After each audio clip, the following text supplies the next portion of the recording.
तुम्हाला स्वीकार करावा लागेल आणि तसंच मी सुद्धा तुमचं अभिनंदन करतो, त्याचा तुम्हालाही स्वीकार करावा लागेल. हे सोपं नाही काम, लक्षात घ्या. आज महाबळेश्वरला फिरायला जातो, बुद्धी अनेकांची होईल.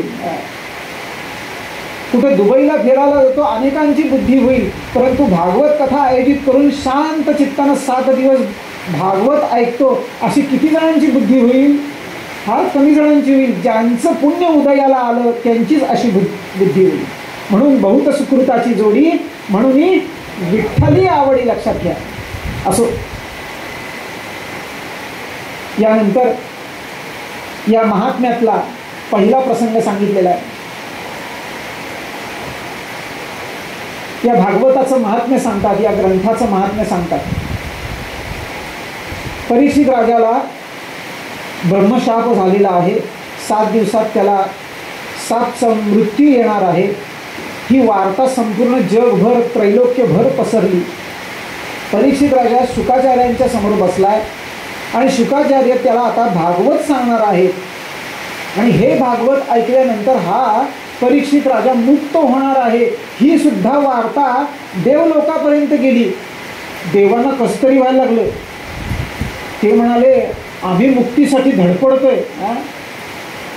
आणि शुकाचार्य ह्याला नुसतं भागवत कथा सांगून जर मुक्त करणार असतील तर ती कथा आपण ऐकूया आणि आपल्याजवळ असलेला अमृताचा कुंभ त्या परीक्षित राजाला देऊन टाकूया, म्हणजे तो अमर होईल आणि आपण मुक्त होऊ. म्हणून तो घडा घेऊन आले की आणि प्रपोजल ठेवलं शुकाचार्यांच्या समोर.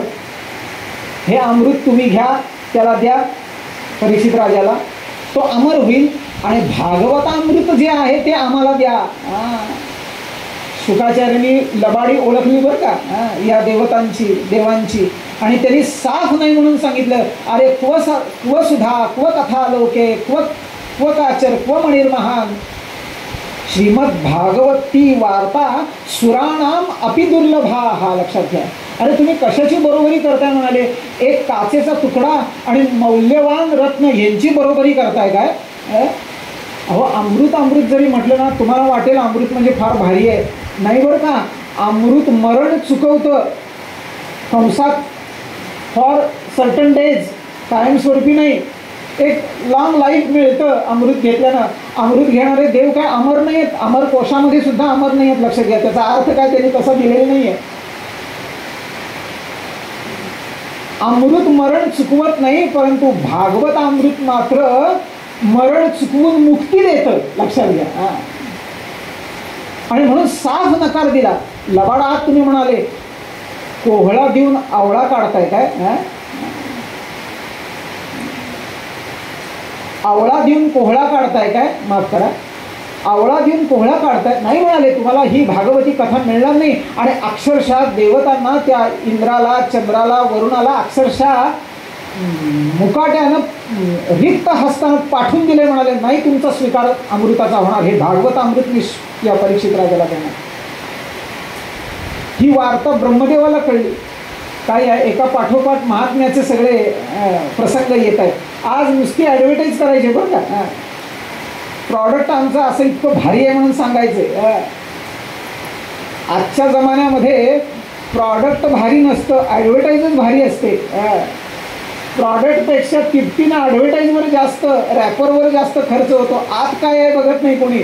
आमचं प्रॉडक्टही भारी आहे आणि आमची ॲडव्हर्टाईजही भारी आहे. काय आहे,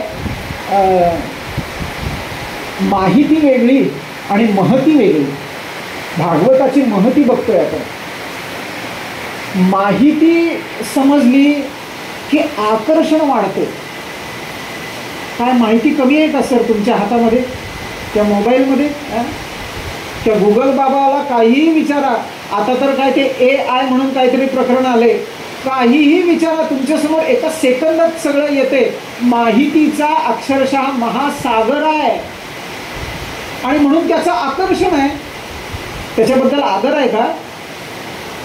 जिथं महती कळते एखाद्या गोष्टीची त्याचा आदर वाढतो. लक्षात घ्या. म्हणून महती सांगतायत भागवतकार, माहिती देत नाही आहे. महती जास्त महत्त्वाची आहे.